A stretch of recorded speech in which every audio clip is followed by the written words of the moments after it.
Once again, good evening. Welcome to this program. I wish you a very happy New Year 2025, which I am sure will be as happy, as pleasant, and as enjoyable to all of us as the earlier years have been. I think you can see my screen. So this is the SkillUP 34.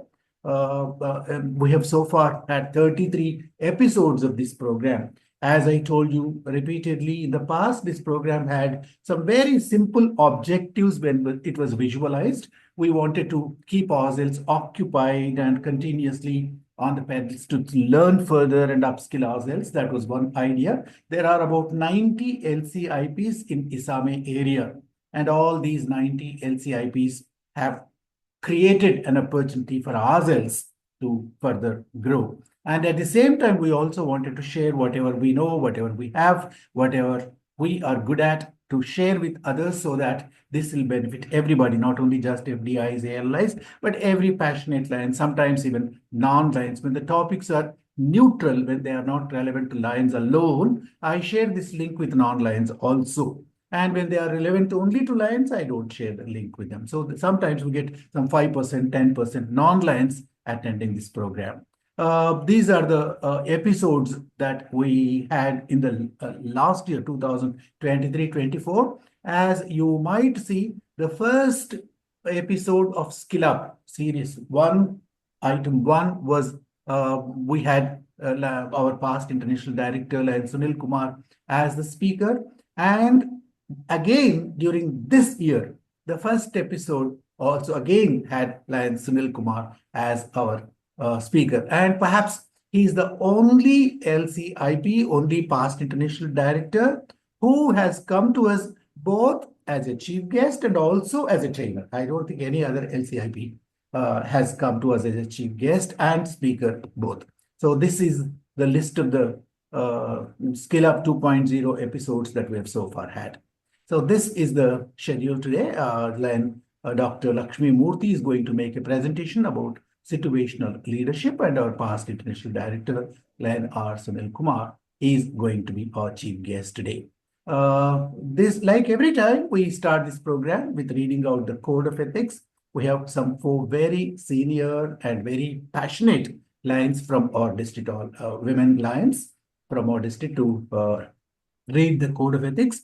I request Line Asha Nimagada, Line Asha Chintapalli, Line Asha Maruju, 3 Ashas coincidentally. So the Asha Cube and our immediate past district governor V. Lakshmi to unmute themselves and be ready to read of the code of ethics. So all of you, please unmute yourselves, all 4 of you. Yeah. Are you ready? Yeah. To show my faith in the worthiness of my vocation by industrial application to the end, that I may merit a reputation for quality of service. To seek success and to demand all fair remuneration or profit as my just due, but to accept no profit or success at the price of my own self-respect, lost because of unfair advantage taken or because of questionable acts on my part. To remember that in building up my business, it is not necessary to tear down others, to be loyal to my clients or customers and true to myself. Whenever a doubt arises as to the right or ethics of my position or action towards others, to resolve such doubt against myself. To hold friendship as an end and not a means. To hold that true friendship exists not on account of the service performed by one to another, but that true friendship depends on nothing but expects service in the spirit in which it is given. Always to bear in mind my obligations as a citizen to my nation, my state, and my community, and to give them my unswerving loyalty in word, act, and deed, to give them freely of my time, labor, and means. To aid others by giving my sympathy to those in distress, my aid to the weak, and my substance to the needy. to be careful with my criticism and liberal with my praise, to build up and not destroy. That has been wonderful. It may not be out of place to tell everybody that to read out the code of ethics at all these episodes, we have past council chairpersons, district governors, and very, very senior seasoned lions volunteering. And that's a matter of, I mean, we have great pride in having them with us during these episodes. Thank you very much once again. We are going on to the episode now. Let me stop sharing this, and then it'll be easier for me to see you and talk to you about our chief guest, past international director and GAT constitutional area leader, Lion R. Sunil Kumar. He doesn't need any introduction. Perhaps there's nobody who does not know him. I think all of you know that he's a powerful orator. And many of you perhaps also know that he's a global trainer and author also. Some of you may not know that he's a visionary with the expertise of a very rare kind. I think the kind of things that he visualizes, the kind of things he makes possible are monumental. His skills are multi-dimensional. He strives to achieve excellence in everything that he does. Every one of the events that he plans and executes is a mega event. He does not plan anything small. So he is very extremely good at handling challenges, handling crisis situations, and I mean, not only just handling them, but handling them with a kind of an equanimity that's very rare again. The recent Islamic forum that was held in Hyderabad is a monumental example of his managerial, organizational skills, which happened with such meticulous care that even many days after the event is over, we've been receiving, lot of very positive, very encouraging, very highly satisfied feedback. Then if I need to tell you one or two things about him, he perhaps is one who has not only just conducted training programs for everybody, but he created thousands of trainers who look up to him not only in just awe, but also have been inspired by. We created a whole lot of trainers, and the trainer programs that he conducted, again, are very popular, not only in India, but all around. By profession, he is into travel and tourism industry, and he also in that field also he grouped the global level. And I'm told that he has traveled in almost 100 countries already. I don't know how he managed, and then how he traveled, and then what kind of time he spent in the airports, and how it was really physically possible to travel so much.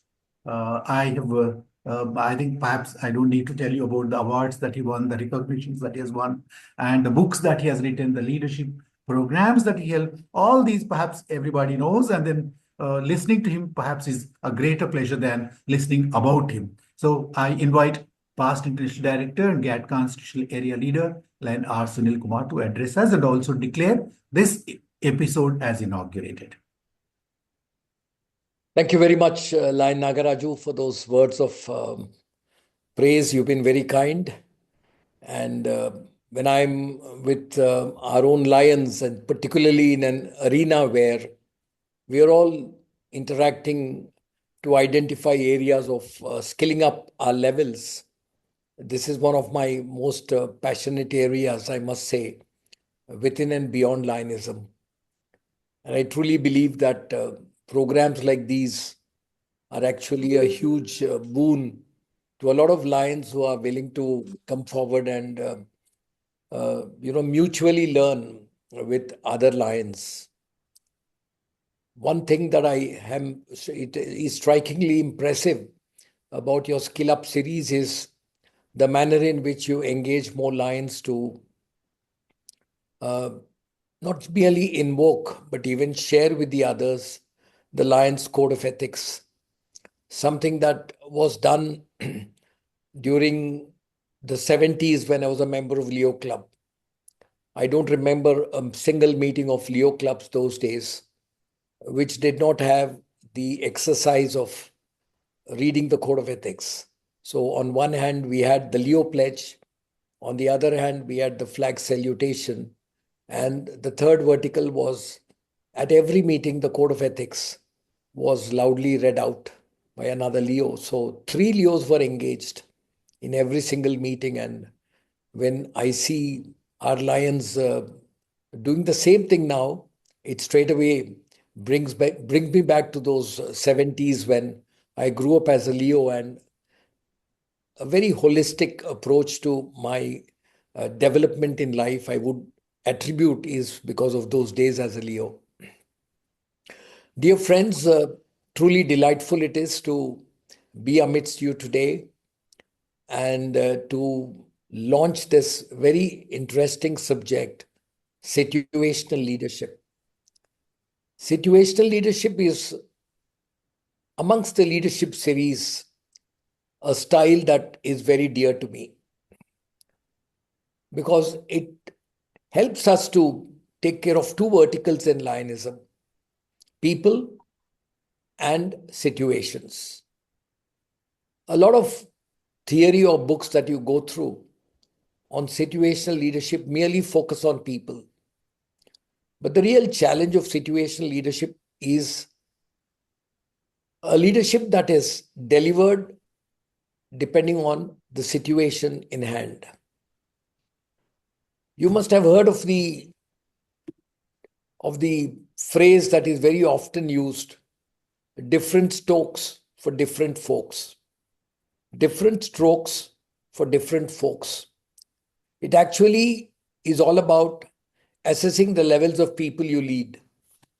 And depending upon the level at which the person whom you lead needs your attention, that's the focus that you give. So for someone who needs greater attention and emphasized instruction on a skill development, you have to come out of your regular leadership style and match the level at which this person requires your leadership focus. On the other hand, there are a lot of situations. Some are crisis situations. Some are situations of great joy. Some are situations, where there are large number of people. Now, each of these situations, again, demands from you a leadership style that is different from the ordinary. And this subject being delivered by an LCIP graduate, a Lions Quest trainer, someone who has always delivered quality in all that she does.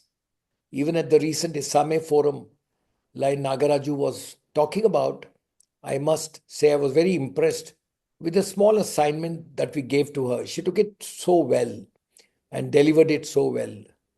Lakshmi Murthy, congratulations for the way up you've had in life. And I'm sure this session by you would help a lot of Lion leaders to cope up with leadership that can be delivered depending on the situation in hand. Situation which is people-centric and situation which is environment-centric. And I'm sure you would deliver justice to both of you. Dear friends, before I conclude and declare open this session, allow me to take a minute to say that today India's situation in terms of our membership demands a lot of attention from all of us. We boast of being the world's largest member nation, actually puts all our collars up. But when it comes to the kind of drops that happen, it actually cuts out a lot of value that we've created. On one hand, every one of you is building up the value in Lionism. You're getting goodwill for the Lion, for your club, for your district, for the organization. You do so much of leadership development work. You spend a lot of time visiting clubs, visiting regions, visiting zones, visiting districts. Look at Lion nagaRAJU, the kind of value he adds by conducting these programs. Now, we all invest so much of time. But what happens is when we keep losing our members, it's a different kind of a signal. And this situation that you lose more members than you induct every year and always end up with a net loss is a situation that we must turn around. So this requires a leadership from you of a different cadre altogether. I think it's not enough if we are just leadership development experts. We are surely, and you must be proud about it. But getting things done, getting clubs moving, getting governors go for bigger goals, getting the organization achieve much more in terms of accomplishing Mission 1.5 must also be another goal that we must live with. I'm sure this message is taken by you in the right earnest, and all of us collectively can deliver a little more time towards the growth of this organization, particularly Lionism in India, because I truly believe that for the kind of work we do, we certainly deserve a lot more members. How we attract them? Well, it depends on how we train our leaders to present Lionism to the communities.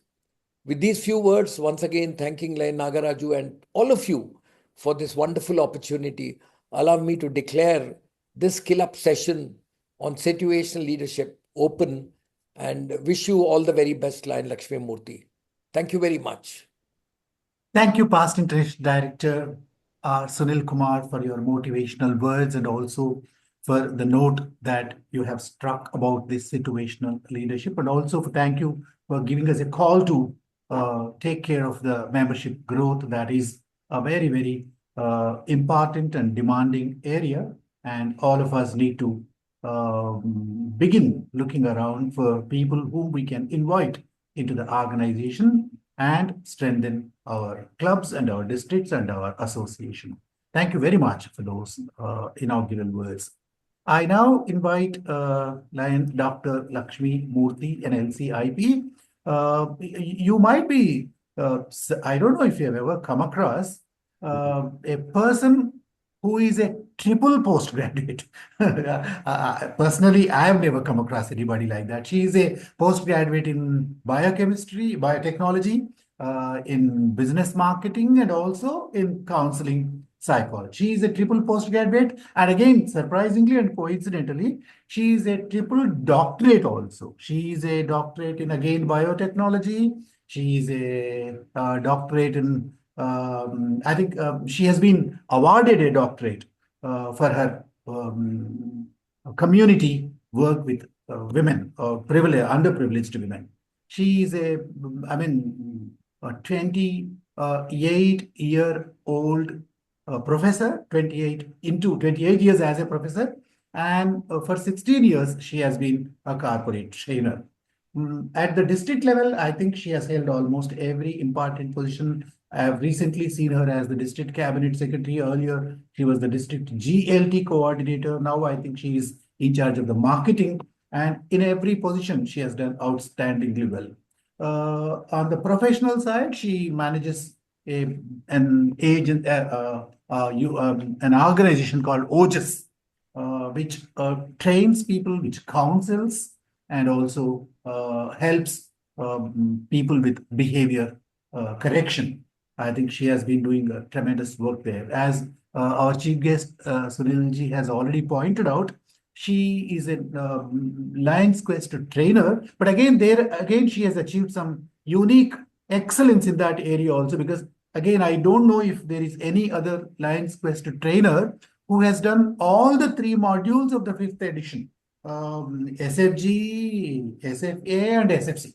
So she has done the 5th edition and all 3 modules. She is perhaps, again, very, very unique in that. I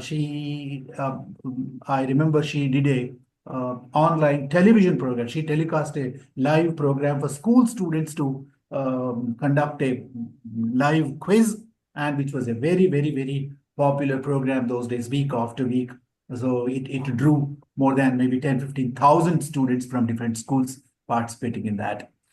She also is associated with the Lions Dialysis Center, and she received quite a lot of international president's medals, leadership medals, and many, many other awards. I don't want to go into all those details, but I think I'm very happy that Lakshmi has been one of the most sought after trainers in our area, both for Lions Quest programs as well as leadership programs. So I invite Lakshmi to make her presentation. Thank you, sir. Thank you very much. Dear friends, a happy evening and a very happy new year to all. Firstly, let me start expressing my heartfelt thanks to past International Director Sunil Kumar sir for gracing this SkillUP session. As a chief guest, your presence inspires us at all times, sir. And my gratitude to nagaRAJU sir. Without your thought, without your initiative, I think this platform would not have been possible for all of LCIPs.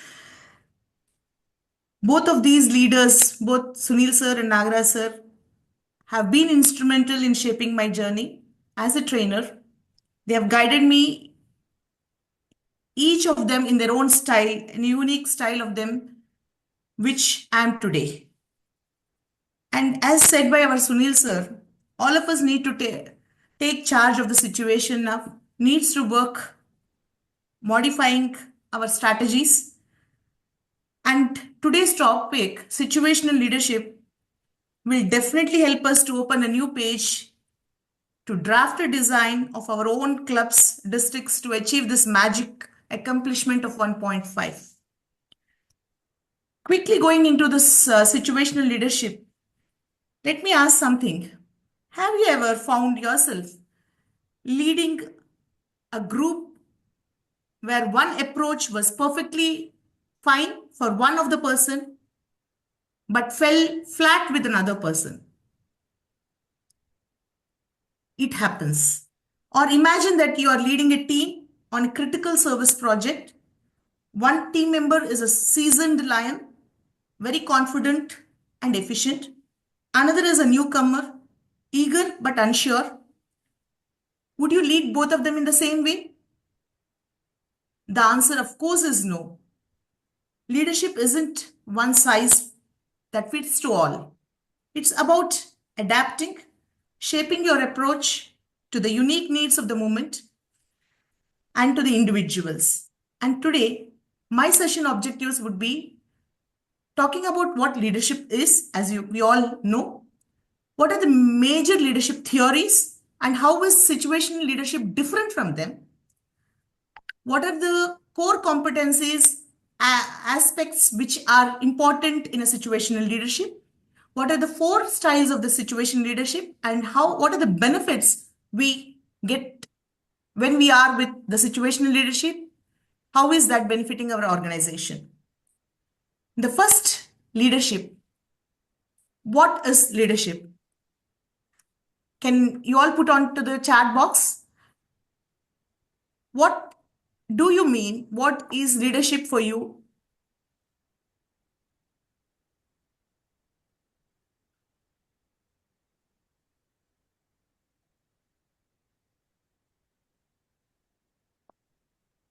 Fine. Lakshmi, if you want me to read some of them. Yes, sir. Yes, sir. Misban says taking initiative, and Satish Rajan says team building, and Shiva says getting things done by people. Here is Anand Kumari says a good listener and a great communicator. Oba Kiran Kumar says leading from the front. Lion Mahesh says who shows the way is a leader. And Shiva Shankar Rao says leading the job by which given to us is successfully. Ability to influence and guide or direct a group of people is the answer from nagaRAJU. Thank you, sir. Right, And yeah. when we, thank you, sir. Thank you very much. When we try to put all these together, we can put it in a simple words that leadership is the ability to guide and motivate people so that we can accomplish a common goal together. So it is a social process which involves understanding, which needs motivation, and at the same time, we are all with a shared outcome what we look for. And this is about empowering people, leading a change, and inspiring people, and it is a shared vision which we all work together. So all is leadership. We have many theories which talk about the leadership, and these are the theories which are widely accepted: the great man theory, the transformational theory, trait theory, and so on. Let me quickly focus on these 10 theories and how is our situational leadership theory today different from this. The first one, the great man theory, it talks about that leaders are born with certain traits like charisma, the intelligence, the communication skills, the heroic personality, the figure, or the color. All these are the great man theory, which talks about that it is an inborn quality. The second theory, the transformational theory or the relationship theory, talks about or focuses on the relation between the staff and the follower. How effectively the leader is going to inspire their team members. It depends on there is what the capabilities of his team members comes out. So this is the second theory which talks about the relationship between the leader and the follower. The third one is a trait theory, which talks that there are some traits which are required for being a leader and bring such charisma, and this is particularly the personality or the behavior characters which the traits those who have them are going to be a leaders. In contrary to this, the contingency theory says that there is nothing like universal quality of, but it is only striking the right balance between the behavior and the context and the needs. That is where the contingency theory talks about. And you have the management theory or the transactional theory, which is a well followed theory where there are rules made to be followed, achievements achieved, you get the rewards. You are not able to achieve, you get the punishment. So it is a simple management theory which talks about interactions and importance between the leaders and their subordinates in terms of punishments and performances. The next one is a path goal theory, very clean one, where there is a clear direction set with a goal where you go just in the path shown. So this is the next. Other theory is all about the behavior theory, where you say that the leaders are not born, but they are made. The one who learns these qualities which are required to be leader, who gets trained, who learns them by observation, those become the leaders, and that is how they perform the leadership. The next one is the servant leadership. We already had a session in the SkillUP series a long time back on the servant leadership, which is being true to oneself as a leader. And the next one, we are talking about the participatory theory, which talks about the leadership style that takes others into account, where leaders encourage the participants to contribute to their ideas, their thoughts. But at the end of it, the leaders retain the right to allow what to be done, what not to be done, or the right decision to be taken. So there is a participation from the participants. They are allowed to express their thoughts, but the decision making is in the hands of the leader. So this is a participative theory. And today we are going to discuss about the situational leadership theory, which is a combination of many, eliminating some things. And in this entire situational theory, the emphasis is given and the importance is given to the communication and the dialogue between the leaders and their teams. Leaders adopt their approaches based on the situation, the task, the performers, the participants, the time involved, the result required. Everything is taken into consideration while our leadership is being adapted. The style of the leadership is being adapted, and this was developed by Paul Hersley and Ken Blanche. And this basically is based on the assessment of what the leaders do, the readiness of the participants, the style of their communication, their maturity levels, their knowledge, their skills. Everything is taken into consideration, and this has definitely have an advantage to others, because they feel, the employees or the participants feel valued, because they are given a chance to improve. They have some support always from their leader. And this is very easy, where the skill level assessment is done while the leadership is being taken care of. So the important things, the aspects where the situation leadership is involved is, first one comes with the adaptability. The key aspect is adaptability, where the leaders must be prepared to adjust their style based on the task. First thing, what is the task? What are the deadlines? What is the path where the task is going through? Along with the team, what is the team? Who are all there in the team? What is the ability of the team? And the environment in which you can give the best outcome. When you understand the adaptability of each of these things, then you need to assess on the cruciality of each one working with the other. It is like, the task and the person, the team and the environment and the task. So all this assessment, what is going to be magnifying the outcome, it has to be assessed by the leader. Then to make this come true, you should have effective communication where, when we talk about communication, it is just not from the leader to the followers or the participants. It is about the communication along with expecting a feedback, understanding, and there is a two-way communication happening. When this is happening, the team members grow together and achieve results. So to make this happen, the situational leaderships, the leaders should carry two important things as their characteristic. The situation leaders have the first character they possess is they are aware of themselves. They recognize their leadership strength, they know about their weakness, they know what plays at what time, how to adapt to the situation, how to modulate their language or their presentation to meet to the situation. So once they know their strength and weakness, they can aptly use them at the right position at the right time with the right person. Then along with this, the another character a situational leader should possess is awareness about the others. He should be able to know whom he is working with, what are their abilities, what are their strengths, what are they confident about, and how he can utilize their strength and confidence and make the skills more polished to achieve the results much wanted. In these two dimensions are there. One is the task or the direct behavior, and the other one is the relation or the supportive behavior. When a leader is trying to take up the situational leadership, he is driven by two things. One dimension is the task. What is the task he is having, the extent to which the decision he is allowing the followers to do it, what is the decision he is giving, and how to do it. The next one is the relationship or the supportive behavior he is trying to be with the followers, what relationship he shares, how is he making them engage, how is he allowing them to take a decision, and how the two-way communication or the listening is happening between them. When these two are balanced in the right proportion, we have the sweet spot where the four leadership situational leaderships can be evolved. And to get this situational leadership revolves around the three key elements. The one is the work.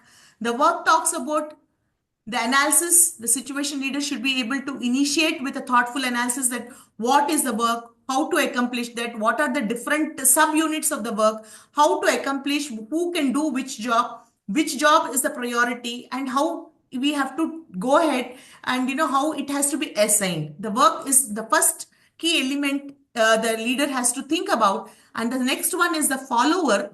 The follower is one, the situation leader has to get aligned with understanding the abilities and the willingness of the situational leader. He should be able to understand who exactly he is fitting into his task, what are their abilities, what are their knowledge, their experience, their skills, which can be utilized to achieve the work, and how confident they are in giving their services, how committed they are, how motivated they are, and how to adjust their confidence, how to make them motivate to see that our work is accomplished. And this all goes with the leader, and the leader should be able to provide a right approach with a high probability of helping the followers. At every time, he should be able to feel that presence of his being put to availability to the work and the follower. So, and adapt according to the situation, according to the work they've been assigned. This will help in achieving a proper style of situational leadership. Now, quickly going with, we have four leadership styles. The first one is called the directing style. The second one is called the coaching style. The third one is called the supporting style. And the fourth one is called the delegating style. The first one, when we keenly observe, this style involves we are giving instructions, a set of instructions to be followed. We know what has to be done, how it has to be done, and it is a rule book. They have to do it. It is, and you always have time to time supervision. See that they are doing according to the instruction given. So you're directing them, that you are always there, and the team members need your guidance, need your presence to accomplish the task. This is the first directing style. The second style is a coaching style or the selling style, where the leaders offer a direction, they give a support, help the team members develop their own skills. Along with that, they always have a feedback and encouragement. It is something like you say them, this is the task, this is the pathway to go, and at the same time, you give them a chance to explore and take their feedback and encourage them based on the feedback on their inputs, so that both your accomplishments are achieved, along with giving them, where you're trying to coach them to be a better leader, for perform better. The next coming is the third one, the supporting style. In the supporting style, the leaders provide support and encouragement, but at the same time, they allow give a big space to the followers, where they have a chance to take their lead decisions, make a for seeing that the task is accomplished. Here, you're giving them enough space along with guiding them, but you're not following up from time to time, but you're only there, you give a say that I'm there at the time of crisis. If anything is wrong, I'm there. You just call me. I'm just a call away, or I'm available for you to see that it happens. So you're trying to support them. You're trying to give them a chance to explore. You're trying to give them a chance to understand and be for themselves, evolve for a better result. The fourth one is a delegating style, and this is the style which empowers team members. And this style is like, you just give the task to the participants or the followers, and they accomplish it. This is possible when the leader has a full confidence on the abilities, on the skills of the follower. When you are very sure that that particular person, the particular team member can make decisions which are very positive in achieving our results, you independently give them and you say that, give them every chance and say that this is the result I want, this is the you have a task. So this is a delegating style. And this beautiful picture explains us which style is what. In the four styles, when you talk about the first one, the directing style, where you have high directive, we are always with the participants, we are always with the followers, you give them direction, you give them rule book, you and all, where the result is very low. The next one is the coaching or the selling style, where you have a high directive, you give them all the rules, but you give them space to perform also. So you're highly supportive. You say that, okay, I'm there for you. And but still there is a rules to be followed, where they have moderately performing. And you have a supportive or the participatory where the third style, where you have a low directive. You just give them outline work, and you're saying that you are there, you can explore enough. That is where your participating style improves the efficiency of outcome. And the fourth one, which is the delegating style, which is having the highest performance readiness, because they have given us every scenario, every chance to explore, every chance to understand, every chance to perform. Let me quickly go with a small example, trying to make you understand each of these leadership style. A project team is asked, having a task to launch a new marketing campaign. Okay, then the team has members from varied sectors, like they're experienced people, they're new people, and they're moderately known about the task and all. So all these varying levels of expertise are there in the team. So in the first situation, a new intern Ravi has joined their team, and he's very enthusiastic but lacks the necessary skills for doing the digital market.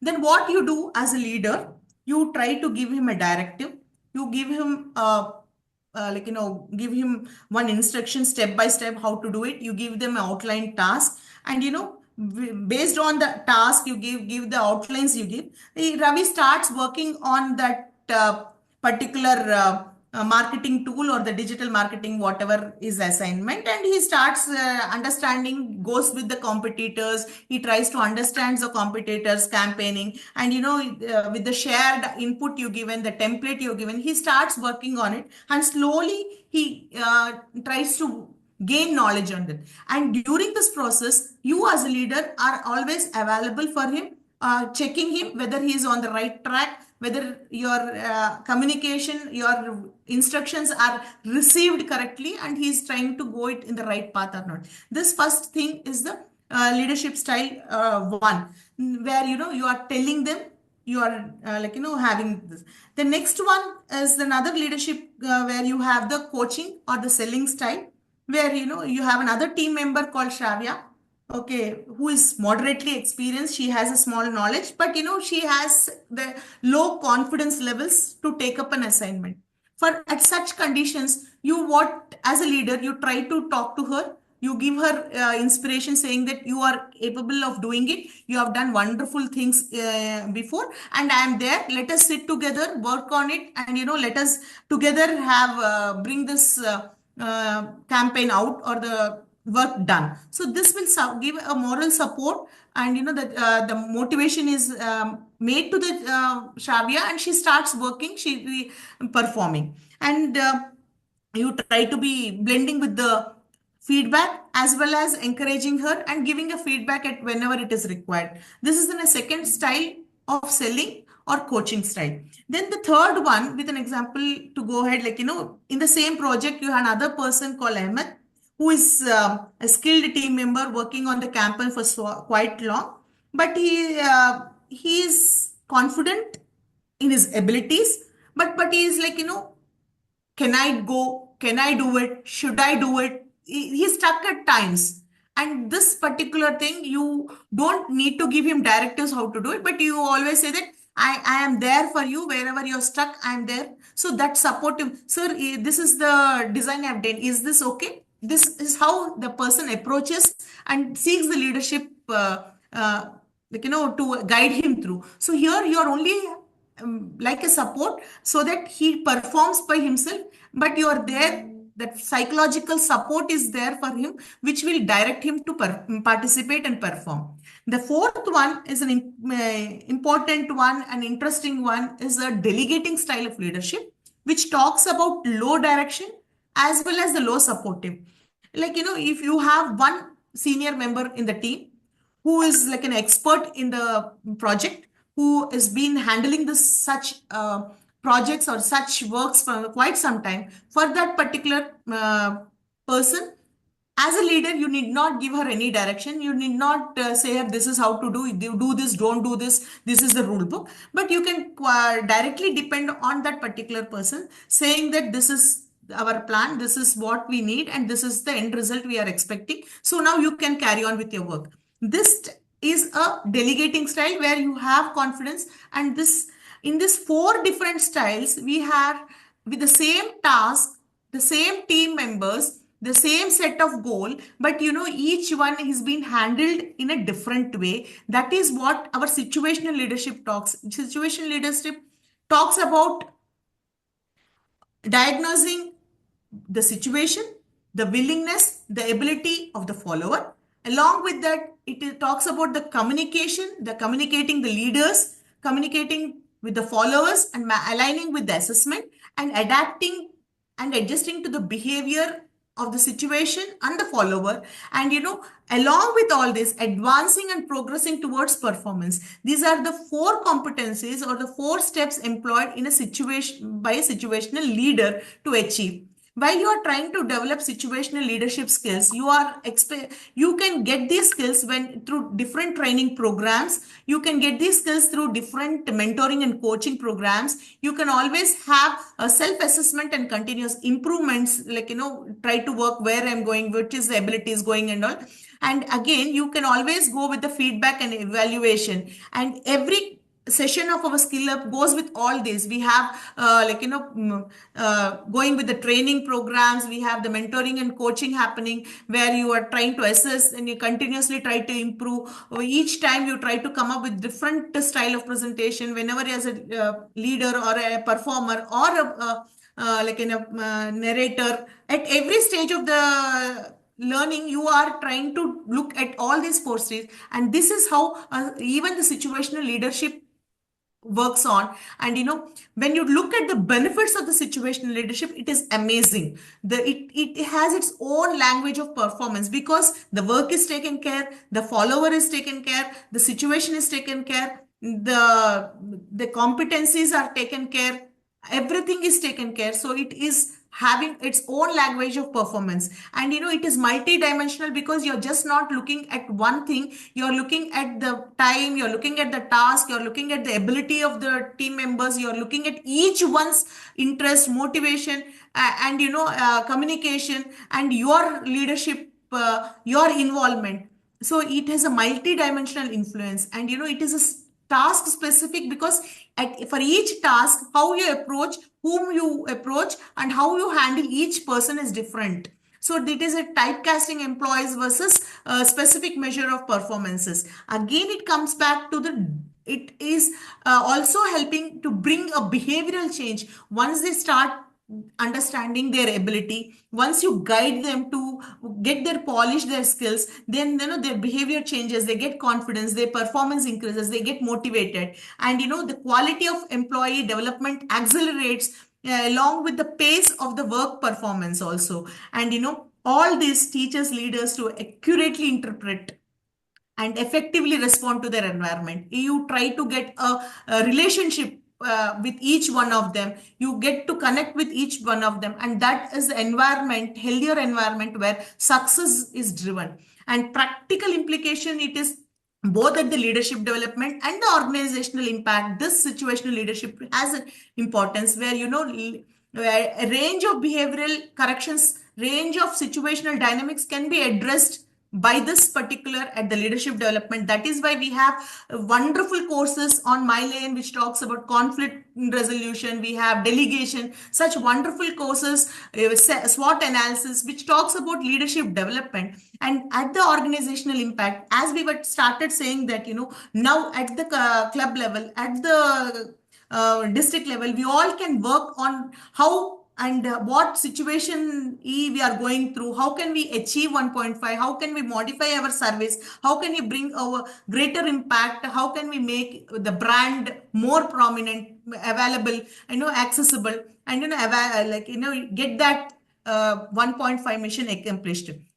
And so with this quick, with the 35-minute session available for me, I think I was able to give the leadership, majorly leadership theories, the 4 styles of leaderships and the competencies, along with the situational leadership importance. Now, a quick go through. If you have any things to ask, I'm there for you now. Thank you. Thank you, Lakshmi, for that impressive presentation. I think it has dealt with the subject in detail. So we have quite a lot of time for questions. But before I invite the questions, while Lakshmi was speaking, I quickly created 2 polls to know your opinion about a few things. And I'll show you the polls. Please cast your vote to each one of them. The first poll is coming up here. The first poll is about situational leadership. How often should lion leaders adapt their leadership style to different situations? How often should they do it? So the answers are always, often, rarely, never. So should lion leaders adapt themselves to various situational leadership styles? And should they do it often? Should they do it? Should they never do it? In case you've already cast your vote, in case you think differently, you can change your answer also.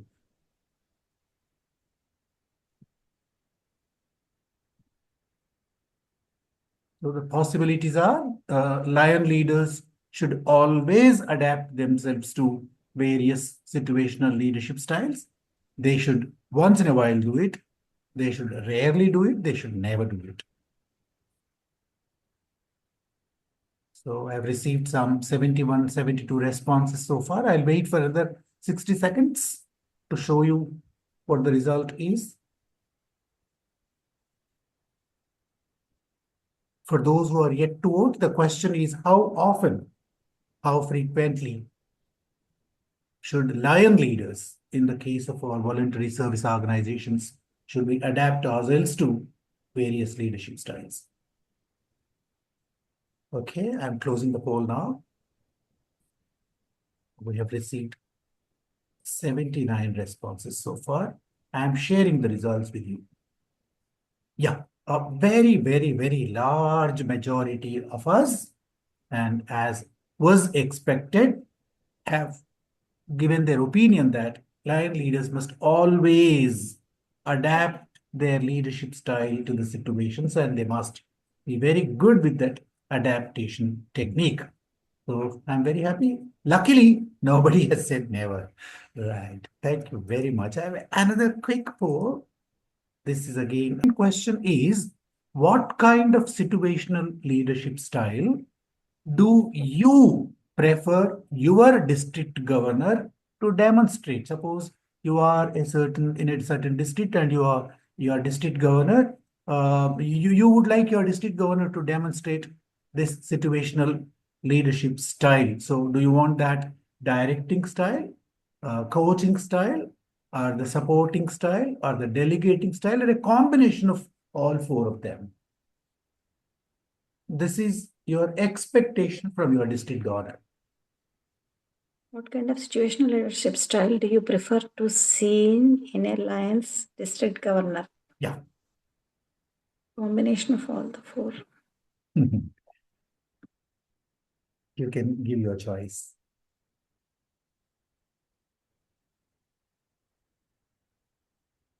Again, the response is very good. More than 80 people have already given their choice. And the most answers are fortunately similar. Okay, I'm ending the poll now. Let me show you the results. Yeah, I think 80 out of 84 people have voted, 57, that is 68% of you said that district governors must demonstrate a combination of all the styles. Thank you very much for saying that. And I'm closing the poll now. So I think, have I stopped it? I'm stopping sharing, sorry. Yeah. Yeah, now time for questions. Anybody who wants to ask a question or give a comment or give your own personal experience very briefly, raise your virtual hand so that I can unmute you and you can either ask a question or give a comment. The floor is open. Before the first question comes up, I request the chief guest to maybe give some of his comments about the presentation and also add a few more points that will benefit us about situational leadership. Thank you very much, Lakshmi. You've been very exhaustive in your explanation. You tried to provide a very wide spectrum approach to interpreting the strategic way in which this leadership style must be delivered. Your initial questions that were very provoking, when you asked them whether in an audience, one who appreciates you and one who's not even aware as to how he or she must assess you, be your key focus in delivering situational leadership was a great starter. Any mind grabber openings, keep the interest active till the very end, and you did it very well. Congratulations to you, Lakshmi, and wish you all success. And thank you once again, nagaRAJU. A very happy new year to every one of you. Continue to celebrate 2025 in a very special way.